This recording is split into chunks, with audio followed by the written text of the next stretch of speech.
السلام علیکم ورحمۃ اللہ وبرکاتہ۔ الحمد للہ رب العالمین والعاقبۃ للمتقین، الصلاۃ والسلام علی سید الانبیاء والمرسلین وعلی آلہ وصحابہ اجمعین، اما بعد فاعوذ باللہ من الشیطان الرجیم، بسم اللہ الرحمن الرحیم۔ یا ایہا الذین آمنوا کتب علیکم الصیام کما کتب علی الذین من قبلکم لعلکم تتقون۔ صدق اللہ و مولانا رسولہ النبی الامین المکین الکریم وعلی آلہ الشاہدین والشاکرین والحمد للہ رب العالمین۔ آئیے تقریر کا آغاز کرنے سے پہلے بہتر اور مناسب ہے کہ ہم اور آپ مل کر گنبد خضرا میں آرام فرمانے والے آقا حضور تاجدار مدینہ سرور و قلب و سینہ جناب احمد مجتبیٰ محمد مصطفیٰ صلی اللہ علیہ وسلم کی بارگاہ بے کس پناہ میں درود و سلام کی ڈالی پیش کریں۔ پڑھیے باواز بلند، اللہم صلی علی محمد وبارک سلم صلی علیہ، الصلاۃ والسلام علیک یا رسول اللہ صلی اللہ تعالیٰ علیہ وسلم۔ اور ایک مرتبہ بلند آواز سے عقیدت کے ساتھ نبی اور آل نبی کے بارگاہ میں درود و سلام کا ہدیہ نثار کریں۔ اللہم صلی علی سیدنا محمد وعلی آل محمد وبارک سلم صلی علیہ، الصلاۃ والسلام علیک یا رسول اللہ صلی اللہ تعالیٰ علیہ وسلم۔ الحمدللہ ثم الحمدللہ، یہ شعبان المعظم کا آخری جمعہ ہے۔ اللہ تبارک و تعالیٰ کا کروڑوں احسان کہ اللہ تبارک و تعالیٰ نے ہمیں شعبان المعظم کا مہینہ عطا فرمایا، اور اللہ کی بارگاہ میں یہی دعا ہے کہ اللہ تبارک و تعالیٰ نے جس طرح ہمیں یہ برکت والا شعبان کا مہینہ عطا فرمایا ہے، عظمت والا، اسی طرح ماہ رمضان تمام مہینوں کا سردار اور برکت والا مہینہ، مغفرت والا مہینہ، اللہ کو راضی کرنے والا مہینہ رمضان المبارک کا مہینہ اللہ تبارک و تعالیٰ محض اپنے فضل و کرم سے ہم گنہگار لوگوں کو عطا فرمائے، آمین۔ تو رمضان المبارک کے متعلق پچھلے جمعہ اس کی عظمت، اس کی شان، ماہ رمضان کی عظمت فضیلت کے متعلق میں بیان کر رہا تھا۔ آج کا میرا موضوع فضائل رمضان بھی ہے اور فضائل روزہ بھی ہے، یعنی رمضان کی فضیلت، رمضان مہینے کی، اور روزے کی فضیلت، ان دو چیزوں پر، دو موضوع پر میں انشاءاللہ عز و جل بات کرنا چاہوں گا، اور اگر وقت کی کمی ہوتی ہے تو انشاءاللہ عز و جل اگلے جمعہ بھی روزے کے متعلق یہ موضوع رہے گا۔ خطبے کے بعد میں نے سورہ بقرہ، سورہ دوسرے پاری کی آیت کا تلاوت کا میں نے شرف حاصل کیا۔ اللہ تبارک و تعالیٰ قرآن مجید فرقان حمید میں 7واں رکوع ہے، ارشاد فرماتا ہے، اعوذ باللہ من الشیطان الرجیم، بسم اللہ الرحمن الرحیم۔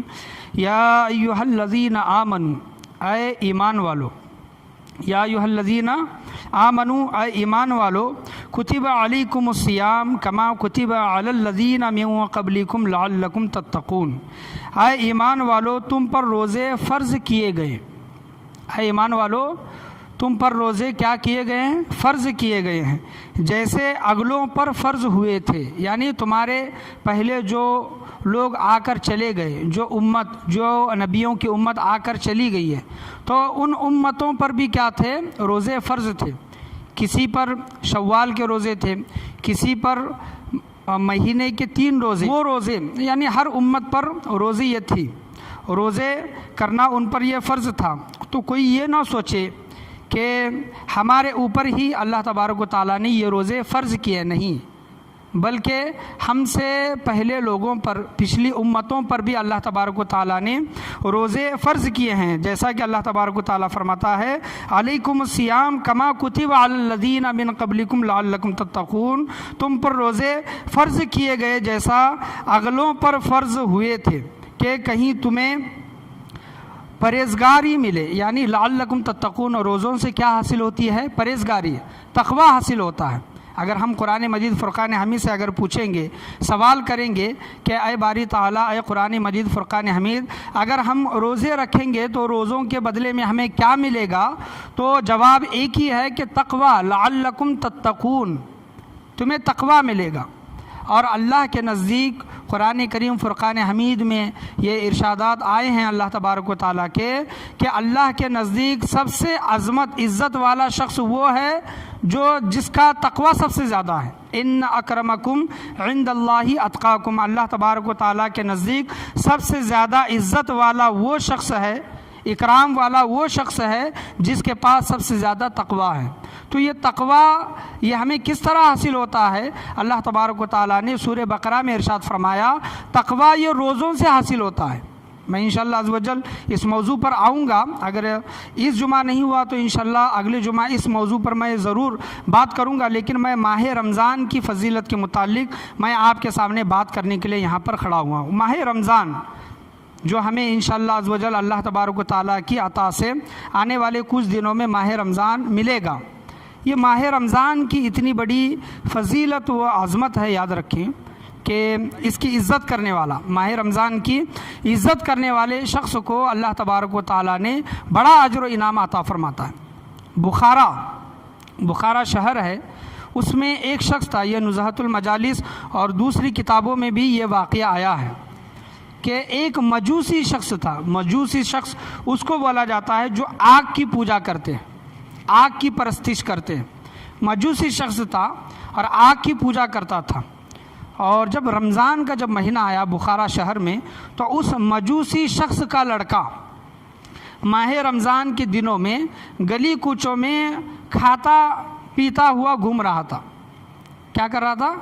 کھاتا پیتا ہوا گھوم رہا تھا۔ تو باپ نے جب یہ دیکھا، آگ کی پوجا کرنے والے شخص نے دیکھا، مسلمان تو نہیں تھا لیکن اس کے عزت، اس کے دل میں مسلمانوں کے لیے یا پھر ماہ رمضان کے لیے عزت تھی، تو جب اپنے بیٹے کو دیکھا کہ مسلمانوں کے محلوں میں، شہر میں یا پھر مسلمانوں کی بستی میں کھا پی رہا ہے، تو باپ نے بیٹے کو ایک چانٹا مارا اور کہا کہ یہ مسلمانوں کی بستی ہے، مسلمان ماہ رمضان کی عظمت کرتے ہیں، تعظیم کرتے ہیں، اور اس میں وہ روزہ رکھتے ہیں، بھوکے رہتے ہیں، پیاسے رہتے ہیں، اور تو ان کی بستی میں، ان کے محلے میں کھاتا اور پیتا گھوم رہا ہے۔ تو باپ نے اس کو ایک چانٹا مارا اور اپنے بیٹے کو نصیحت کی۔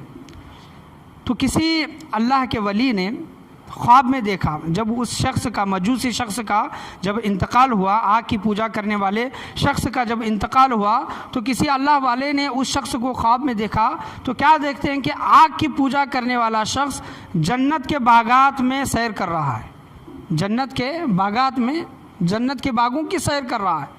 جب اس اللہ والے نے اس مجوسی شخص سے جب پوچھا، آگ کی پوجا کرنے والے شخص سے جب پوچھا کہ اللہ تبارک و تعالیٰ نے تمہاری بخشش و مغفرت کس طرح فرمائی، کون سا عمل اللہ تبارک و تعالیٰ کو تمہیں پسند آیا، تو وہ مجوسی شخص کہتا ہے کہ میں تو گنہگار تھا، پرستش، آگ کی پرستش کرتا تھا، لیکن میں نے ماہ رمضان کی تعظیم کی، میں نے ماہ رمضان کی عزت کی، اور اپنے بیٹے کو اس چیز پر کھاتا پیتا وہ گھوم رہا تھا روزے داروں کے بیچ میں نے اپنے بیٹے کو ڈانٹا اور ماہ رمضان کی عزت کی، اس کی تعظیم کی۔ اللہ تبارک و تعالیٰ نے رمضان کی تعظیم کے صدقے میں میری بخشش و مغفرت فرما دی، اور مرتے وقت اللہ تبارک و تعالیٰ نے مجھے کلمہ نصیب عطا فرمایا۔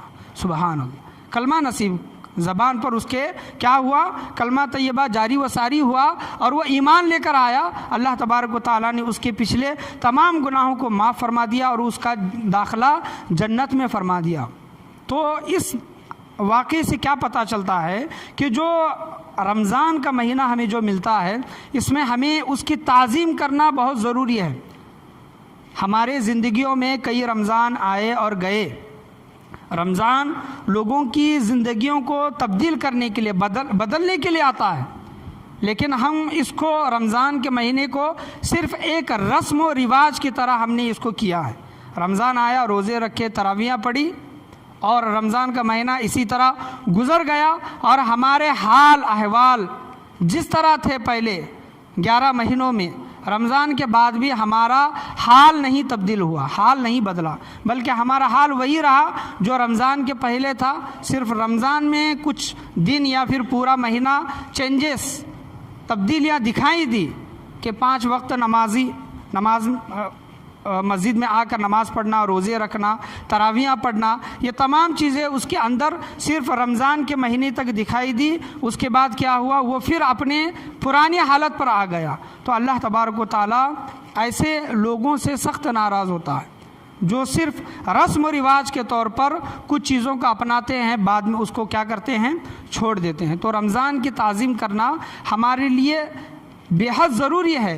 دیکھیں کہ ایک آگ کی پوجا کرنے والا شخص، مجوسی شخص، جب اللہ تبارک و تعالیٰ رمضان کے مہینے کی اس نے تعظیم کی تو اس ادا پر، اس عادت پر، اس عمل پر اللہ تبارک و تعالیٰ ایک آگ کی پوجا کرنے والے شخص کی بخشش و مغفرت فرما سکتا ہے۔ تو بے شک ہم گنہگار امتی ہیں، لیکن اس کے نام لیوا ہیں، اس کے محبوب کے گنہگار امتی ہیں، لیکن اس کا کلمہ پڑھنے والے ہیں۔ تو اللہ تبارک و تعالیٰ قیامت کے دن ہماری بھی بخشش و مغفرت فرمائے گا۔ بے شک اللہ کی ذات سے ہمیں یہ امید ہے۔ لیکن ہماری زندگیوں میں جتنے بھی رمضان آتے ہیں، جو رمضان کا حق ہوتا ہے وہ پورا کے پورا ادا کرنے کی ہمیں کیا کرنی چاہیے، کوشش کرنی چاہیے۔ اللہ تبارک و تعالیٰ ارشاد فرماتا ہے روزوں کے متعلق، اے ایمان والو تم پر روزے فرض کیے گئے جیسے اگلوں پر فرض ہوئے تھے کہ کہیں تمہیں پرہیزگاری ملے۔ یعنی روزے تمہارے اوپر اس لیے فرض کیے گئے ہیں کہ تمہیں پرہیزگاری ملے، تم نیکوکار بن جاؤ، تم تقوی متقی بن جاؤ۔ اللہ تبارک و تعالیٰ کا یہ فرمان ہے۔ روزوں کے متعلق احادیث کریمہ میں آیا ہے، مشکوٰۃ شریف صفحہ نمبر 181 کی یہ حدیث ہے کہ حضور صلی اللہ تعالیٰ علیہ وسلم فرماتے ہیں کہ ہر شے کی زکوٰۃ ہے، ہر شے کی زکوٰۃ ہے۔ یعنی ہمارے پاس ایک سے زیادہ گھر ہیں، ایک سے زیادہ سواریاں ہیں جس سے ہم کرایہ وغیرہ وصول کرتے ہیں، ایک سے زیادہ زمینیں ہیں، جائیداد وغیرہ ہیں، سونا چاندی وغیرہ ہے۔ تو جو بھی چیز ہے، جو بھی شے ہے، حضور صلی اللہ علیہ وسلم فرماتے ہیں ہر شے کے لیے زکوٰۃ ہے، یعنی اس کی زکوٰۃ نکالو۔ اور بدن کی زکوٰۃ آپ صلی اللہ علیہ وسلم نے کیا فرمایا، تمہاری جسموں کی جو زکوٰۃ ہے، بدن کی زکوٰۃ کیا ہے، روزہ ہے۔ سبحان اللہ۔ حضور صلی اللہ علیہ وسلم کیا فرماتے ہیں، مشکوٰۃ شریف کی حدیث ہے، تمہارے بدن کی زکوٰۃ کیا ہے، روزہ ہے۔ جب ماہ رمضان آئے تو تم روزے رکھو، تم روزے رکھو گے تو کیا ہوگا کہ تمہاری بدن کی زکوٰۃ کیا ہوگی، ادا ہو جائے گی۔ سبحان اللہ۔ اور دوسری مشکوٰۃ شریف کی یہ حدیث ہے، آپ صلی اللہ تعالیٰ علیہ وسلم ارشاد فرماتے ہیں جو ایمان و اخلاص کے ساتھ رمضان کے روزے رکھے گا، جو ایمان یعنی ایمان والا ہونا یہ شرط ہے، یہ ضروری ہے۔ ہمارے یہاں پر شہروں میں یہ دیکھا جاتا ہے کہ ہندو بھی کیا کرتے ہیں، روزے رکھتے ہیں، یعنی پورے روزے نہیں رکھتے لیکن بڑے جو روزے رہتے ہیں 15 روزے، جیسے ہماری زبان میں، عرف زبان میں عام ہے 15واں روزہ، پہلا روزہ یا پھر 27واں روزہ، یہ کیا کرتے ہیں، یہ ہندو لوگ بھی رکھتے ہیں۔ لیکن شرط یہ ہے، شرط کیا ہے، ایمان والا ہونا ضروری ہے۔ اگر ایمان ہے تو وہ چیزیں کیا ہیں، اللہ کی بارگاہ میں قبول ہیں۔ اگر ایمان ہی نہیں ہے، کلمہ ہی نہیں پڑھتا، تو وہ چیزیں اللہ کی بارگاہ میں کیا ہے، قبول نہیں ہے۔ تو حضور صلی اللہ علیہ وسلم فرماتے ہیں جو ایمان و اخلاص کے ساتھ رمضان کے روزے رکھے گا، اللہ تبارک و تعالیٰ اس کے پچھلے تمام گناہوں کو بخش دے گا۔ سبحان اللہ۔ یعنی روزے رکھنے کی فضیلت، انعام اللہ تبارک و تعالیٰ کی بارگاہ سے کیا ملتا ہے، مشکوٰۃ شریف کی حدیث ہے کہ ہمارے زندگی میں پچھلے جتنے بھی گناہ ہوئے ہوں گے، اللہ تبارک و تعالیٰ ان تمام گناہوں کو کیا کرتا ہے، معاف فرماتا ہے، بخش دیتا ہے۔ اور جو شخص اللہ کی راہ میں ایک دن روزہ رکھے گا، ہم پورا مہینہ جو روزہ رکھتے ہیں، پورے مہینے کے روزے رکھنے کا اجر و انعام کیا ہے، اس کا ہم اندازہ لگا نہیں سکتے۔ لیکن ایک روزے کے متعلق آپ صلی اللہ تعالیٰ علیہ وسلم ارشاد فرماتے ہیں، بخاری شریف کی حدیث ہے، جو شخص اللہ کی راہ میں ایک دن کا روزہ رکھے گا تو اللہ تبارک و تعالیٰ اسے آگ سے 70 سال کی مصافحت سے دور رکھے گا۔ جہنم کی آگ جو ہوتی ہے 70 سال کی مصافحت، یعنی 70 سال اللہ تبارک و تعالیٰ، یعنی ایک سفر کرنے کے لیے ہمیں کتنا وقت لگتا ہے، 70 سال اگر لگتے ہیں تو حضور صلی اللہ تعالیٰ علیہ وسلم جہنم کی آگ اس روزے دار سے اللہ تبارک و تعالیٰ 70 سال کی مصافحت کے دوری پر اللہ تبارک و تعالیٰ اس آگ کو اس انسان کے لیے دور رکھے گا۔ تو جب رمضان کا جب مہینہ آتا ہے اور اس رمضان کے مہینے میں جب ہم روزے نہیں رکھیں گے تو یہ اجر و انعام جو روزے داروں کے لیے اللہ تبارک و تعالیٰ نے رکھا ہے اور قیامت میں بھی ہے، دنیا میں بھی ہے، قبر میں بھی ہے، حشر میں بھی ہے۔ اللہ تبارک و تعالیٰ نے اس کے لیے اجر و انعام رکھے ہیں کہ اگر آپ روزے رکھیں گے تو جہنم کی آگ آپ سے دور رکھی جائے گی۔ اگر آپ روزے رکھیں گے تو آپ کے لیے ایک ایسا دروازہ جنت میں تیار کر کے رکھا گیا ہے جس میں صرف روزے دار ہی داخل ہوگا۔ یاد رکھیں کہ جہنم کے 7 دروازے ہیں۔ کتنے دروازے ہیں؟ جہنم کے 7 دروازے ہیں، لیکن جنت کے 8 دروازے ہیں۔ ایک دروازہ ایکسٹرا ہے، زیادہ ہے۔ اس کے متعلق حضور صلی اللہ تعالیٰ علیہ وسلم ارشاد فرماتے ہیں جنت کے 8 دروازے اس لیے ہیں کہ ایک دروازہ ایسا ہے جس کا نام ریان ہے، اس دروازے کا نام ریان ہے۔ حضور صلی اللہ تعالیٰ علیہ وسلم ارشاد فرماتے ہیں کہ اس دروازے سے صرف اور صرف روزے دار ہی داخل ہوں گے۔ جو اللہ کے لیے روزہ رکھتے ہوں گے، جو روزے دار ہوں گے، اس دروازے سے صرف وہی شخص داخل ہوں گے جو روزہ رکھتے ہوں گے۔ مالدار نہیں، حاجی نہیں، نمازی نہیں، متقی پرہیزگار نہیں، بلکہ روزہ رکھنے والے کے لیے اللہ تبارک و تعالیٰ نے یہ اجر و انعام رکھا ہے کہ اس دروازے سے جو روزہ رکھیں گے تو اس دروازے سے جنت میں داخل ہوں گے۔ اور رمضان یہ جو مہینہ ملا ہے، رمضان کا ایک معنی علماء کرام یہ بھی بیان کرتے ہیں کہ رمضان کے اگر معنی عربی زبان میں اگر دیکھیں گے تو رمضان کے معنی ہے جلانا۔ کیا ہے رمضان کے معنی؟ جلانا۔ انسان جب روزہ رکھتا ہے اور رمضان کے مہینے کی جب تعظیم کرتا ہے، رمضان یہ جلانا کیوں رکھا گیا کہ جس وقت یہ 2 ہجری شوال 10 شوال غالباً 10 شوال 2 ہجری میں روزے کا حکم آیا، اور جب رمضان جب روزے رکھنے کا جب وقت آیا تو وہ سال بہت گرمی کا سال تھا۔ کیا تھا؟ جس طرح ہم ابھی گرمی میں روزے رکھ رہے ہیں تو وہ سال گرمی کا سال تھا۔ تو عرب کے لوگوں نے اس مہینے کا نام یعنی روزے رکھنے کے مہینے کا نام رمضان رکھا، یعنی جلانے والا۔ تو اس سے علماء کرام فرماتے ہیں کہ رمضان میں جو روزے رکھتا ہے اور پورا مہینہ عبادت کرتا ہے، اللہ کی راہ میں یہ دن و رات شب و روز گزارتا ہے، تو اللہ تبارک و تعالیٰ اس کے گناہوں کو جلا دیتا ہے۔ سبحان اللہ۔ رمضان کے معنی جلانا، تو گناہوں کو جلانے کا یہ مہینہ ہے۔ اپنے گناہوں کو مٹاؤ، اللہ کو راضی کرو، اپنے گناہوں کو ختم کرو، اپنے گناہوں سے رجوع کرو، اللہ کی بارگاہ میں آ کر سربا سجود ہو کر اللہ کو راضی کرنے کی کوشش کرو۔ تو رمضان کے ایک میننگ، ایک معنی علماء کرام نے یہ بھی بیان کیے ہیں۔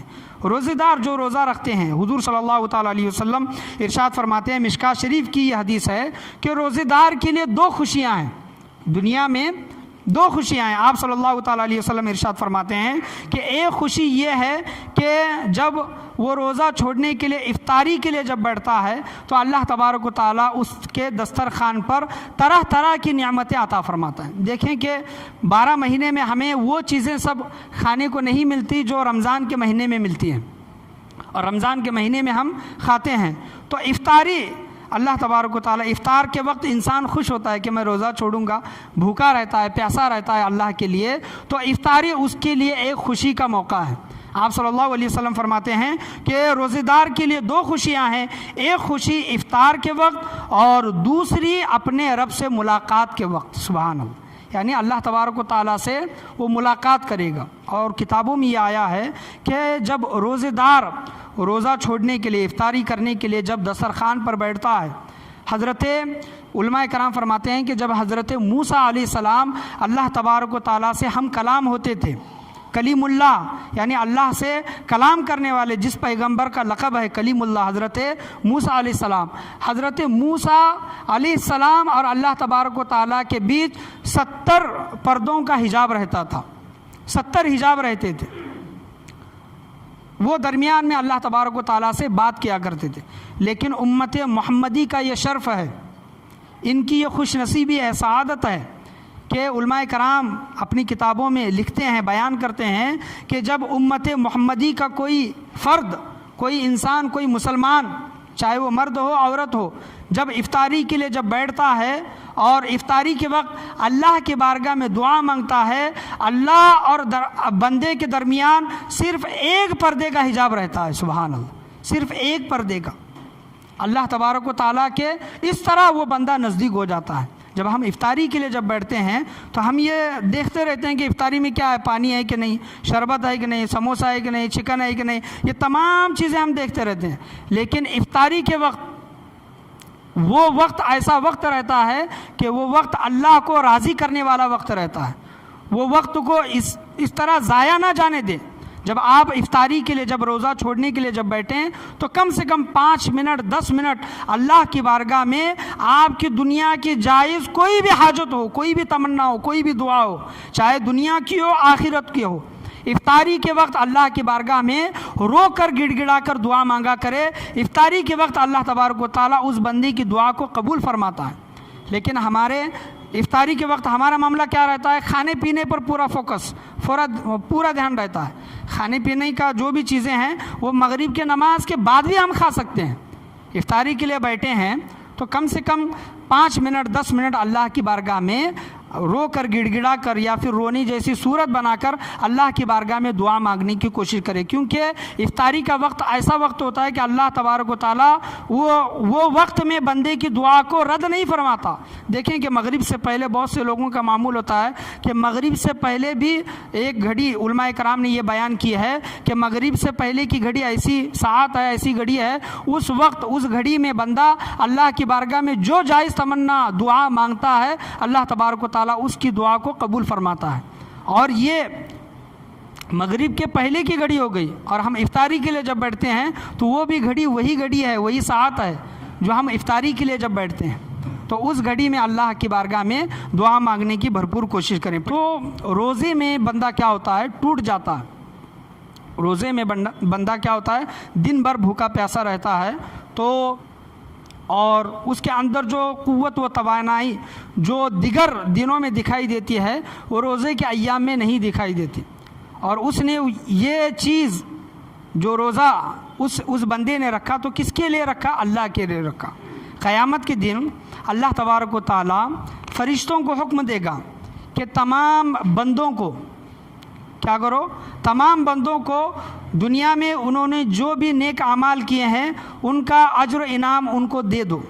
یعنی فرشتے نماز پڑھنے والے نماز کا بدلہ اس کا اجر و انعام اس کو دیں گے. حج کرنے والے کا اس کا بدلہ اس کا اجر و انعام اس کو دیں گے. زکوٰۃ دینے والے کا اجر و انعام اس کا بدلہ فرشتے اس کو دیں گے. دیگر نیک اعمال، صدقات، خیرات وغیرہ، شب بیداری، جو بھی چیزیں ہیں نیک اعمال کا بدلہ فرشتے اللہ تبارک و تعالیٰ کے حکم سے اس بندے کو عطا کریں گے. لیکن جب روزے دار کی باری آئے گی، کیا آئے گی؟ روزے دار کی باری، تو فرشتوں کا اللہ تبارک و تعالیٰ حکم دے گا کہ اے فرشتوں رک جاؤ، ان روزے داروں کا بدلہ میں خود ہوں. سبحان اللہ. روزے داروں کا بدلہ یعنی ہم نماز پڑھیں گے تو جنت میں ہمیں یہ مقام حاصل ہوگا، زکوٰۃ دیں گے تو ہمیں یہ اجر و انعام ملے گا، حج کریں گے تو ہمارے اعمال اتنے بڑھیں گے، ہمارا درجہ اتنا بلند ہوگا. لیکن روزے کا ثواب اللہ تبارک و تعالیٰ نے یہ رکھا ہے کہ اللہ تبارک و تعالیٰ ارشاد فرماتا ہے، حضور صلی اللہ علیہ وسلم نے فرمایا کہ روزے کا بدلہ اللہ تبارک و تعالیٰ خود ہے. جب بدلہ اللہ تبارک و تعالیٰ خود ہے تو اس کا اندازہ ہم لگا نہیں سکتے. یاد رکھیں کہ روزے کا کتنا بڑا اجر و انعام ہے. محمود غزنوی رحمۃ اللہ علیہ کا ایک پیارا وزیر جس کا نام ایاز رحمۃ اللہ علیہ تھے. ایاز رحمۃ اللہ علیہ، محمود غزنوی رحمۃ اللہ علیہ اپنے محل پر بیٹھے ہیں اور محل کے سامنے ہی بازار لگا ہوا ہے اور بازار میں ایک شیشے کا دکان بھی ہے. تو ایک دیہاتی شخص محمود غزنوی رحمۃ اللہ علیہ اس محل پر بیٹھ کر تمام بازار والوں کا حال چال دیکھ رہے ہیں. تو ایک دیہاتی شخص اس آئینے کی دکان سے ایک آئینہ خریدتا ہے. کیا خریدتا ہے؟ آئینہ خرید کر جانے لگتا ہے. تو ان کا جو وزیر ہوتا ہے، پیارا وزیر، پیارا غلام، جو پریکٹس کر رہے ہیں اور مشق کر رہے ہیں تیر اندازی کی. محمود غزنوی رحمۃ اللہ علیہ کا وہ جو وزیر تھا جن کا نام ایاز تھا، وہ تیر اندازی کا مشق کر رہے تھے اور تیر انہوں نے چلایا. وہ تیر جا کر کہاں پر لگا؟ اس دیہاتی شخص کے ہاتھ میں جو شیشہ تھا اس شیشے کو لگا. محمود غزنوی رحمۃ اللہ علیہ نے دیکھا کہ ان کے غلام کے، ان کے وزیر کے ہاتھ سے وہ شیشہ ٹوٹ گیا. اس تیر سے وہ شیشہ ٹوٹ گیا، اور شیشہ اس دیہاتی شخص نے 1 درہم میں خریدا تھا۔ کتنے؟ 1 درہم میں۔ اور جب دیہاتی شخص بادشاہ کے پاس اس کی شکایت، اس وزیر کی شکایت لے کر آیا اور کہنے لگا کہ آپ کے وزیر کے ہاتھ سے میرا شیشہ ٹوٹ گیا ہے، تو لہٰذا مجھے اس کا بدلہ دے دیں، اس کا جو بھی ہے اس کا بدلہ مجھے دے دیں۔ تو اس محمود غزنوی بادشاہ رحمۃ اللہ علیہ نے پوچھا کہ اس آئینے کا کتنے روپے میں تم نے یہ آئینہ خریدا ہے؟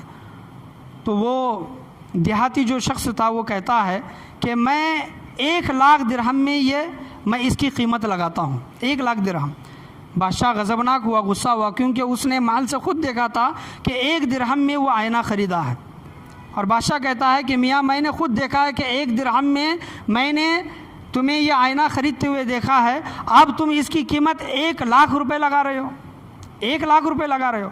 تو وہ دیہاتی شخص کہتا ہے کہ بے شک بادشاہ سلامت، میں نے یہ آئینہ 1 درہم میں خریدا ہے، لیکن توڑنے والا شخص آپ کا محبوب ہے، توڑنے والا شخص آپ کا چہیتا ہے، آپ کے چہیتے کے ہاتھ سے یہ شیشہ ٹوٹا ہے، اس وجہ سے اس شیشے کی قیمت 1 درہم سے 1,00,000 ہو گئی ہے۔ سبحان اللہ، 1 درہم سے کیا ہو گئی ہے؟ 1,00,000 ہو گئی ہے، کیونکہ توڑنے والا شخص معمولی نہیں ہے، بلکہ آپ کا وزیر ہے، آپ کا پیارا ہے، آپ کا محبوب ہے، اس وجہ سے میں نے اس کی قیمت بڑھا دی ہے۔ تو یہاں پر یہ واقعہ میں نے اس وجہ سے بیان کیا کہ جب بندہ اللہ کے لیے جب روزہ رکھتا ہے اور روزے میں وہ ٹوٹ جاتا ہے تو اس کا بدلہ اللہ تبارک و تعالیٰ قیامت کے دن خود عطا کرے گا۔ روزے کا بدلہ اللہ تبارک و تعالیٰ کیا فرماتا ہے؟ روزے کا بدلہ جنت، حورین وغیرہ نہیں ہے، بلکہ روزے کا بدلہ میں خود ہوں، روزے کا بدلہ میں خود ہوں۔ مغل سلطنت میں ایک بادشاہ تھا، یہ واقعہ میں روزے کی اہمیت بتانے کے لیے، جب بندہ روزے کی حالت میں ٹوٹ جاتا ہے، جب کمزور پڑ جاتا ہے، تو اس کا بدلہ دنیا میں تو افطاری کی نعمت میں اس کو ملے گا، اللہ کی بارگاہ میں اس کی دعائیں تو قبول ہوگی، یہ اجر و انعام اس کو ملے گا، لیکن قیامت کے دن اس بندے کے لیے کیا اجر و انعام اللہ نے رکھا ہے کہ مغلیہ سلطنت میں ایک بادشاہ تھا، اور بادشاہ نے اپنے غلاموں کو یہ اعلان کر دیا کہ جتنی بھی چیزیں ہیں یہ تمام چیزیں رکھ دو، اور عورتوں میں اعلان کر دو کہ جس کو جو چیز پسند ہے اس چیز پر اگر ہاتھ رکھیں گے تو وہ اس چیز کی وہ مالک ہو جائیں گے۔ جو چیز پر، سونا ہے، چاندی ہے، ہیرے ہیں، جواہرات ہیں، گھوڑے ہیں، جانور ہیں، جن چیزوں پر تم ہاتھ رکھو گے اس چیز کے تم مالک ہو جاؤ گے، اور وہ چیز تمہارے سپرد کی جائے گی۔ تو جب عورتوں کو جب پتہ چلا تو تمام گاؤں کی عورتیں سامان لینے کے لیے آ گئی، اور بادشاہ کی ایک لونڈی تھی، ایک خادمہ، کالی تھی، وہ بدصورت تھی، وہ بادشاہ کے بازو میں رک کر وہ تمام منظر دیکھ رہی کہ عورتیں جو چیزیں ان کو پسند آتی ہیں وہ چیزیں لے رہی ہیں۔ بادشاہ اس غلام سے، اس خادمہ سے کہتا ہے کہ تمام عورتیں تو لے رہی ہیں چیزیں جو لینا ہے، تم کیوں نہیں لیتی؟ تمہیں کچھ چیز پسند نہیں ہے؟ ہیرے جواہرات، سونے چاندی وغیرہ، گھوڑے ہیں، طرح طرح کے کھانے کی چیزیں ہیں، تمہیں پسند نہیں ہیں؟ تو وہ لونڈی کہتی ہے، وہ خادمہ کہتی ہے، غلام کہتی ہے کہ بادشاہ سلامت، مجھے ان چیزوں میں سے کچھ بھی چیز پسند نہیں ہے، کوئی بھی چیز مجھے اچھی نہیں لگتی۔ اور اتنا کہہ کر کہتی ہے کہ بادشاہ سلامت، آپ کا یہ حکم تھا کہ اس بازار میں جو انسان جس چیز پر ہاتھ رکھے گا وہ چیز اس کی ہو جائے گی۔ بادشاہ سلامت، میں آپ پر ہاتھ رکھتی ہوں، میں آپ پر ہاتھ رکھتی ہوں، جب آپ میرے ہو جائیں گے تو یہ سونا چاندی بھی میرا، عائش و عشرت بھی میری، گھوڑے وغیرہ جو بھی زیورات وغیرہ یہ تمام چیزیں میری ہو جائیں گی۔ تو بادشاہ کو یہ اس خادمہ کی یہ ادا بہت پسند آئی، اور اس بادشاہ نے اس خادمہ سے نکاح فرمایا۔ یہاں پر یہ واقعہ اس وجہ سے میں بیان کر رہا ہوں کہ جب بندہ اللہ کے لیے کوئی عمل کرتا ہے، اللہ کے لیے روزے رکھتا ہے، کسی کو دکھانے کے لیے نہیں بلکہ اللہ تبارک و تعالیٰ کو راضی کرنے کے لیے جب روزے رکھتا ہے تو اللہ تبارک و تعالیٰ اس کو مل جاتا ہے۔ جب اللہ تبارک و تعالیٰ مل گیا تو اس کی جنت بھی اس کی، حورین بھی اس کے، اور حور و غلمان، جنت کی نہریں، جنت کے بلند درجات بھی اس انسان کے ہو جاتے ہیں۔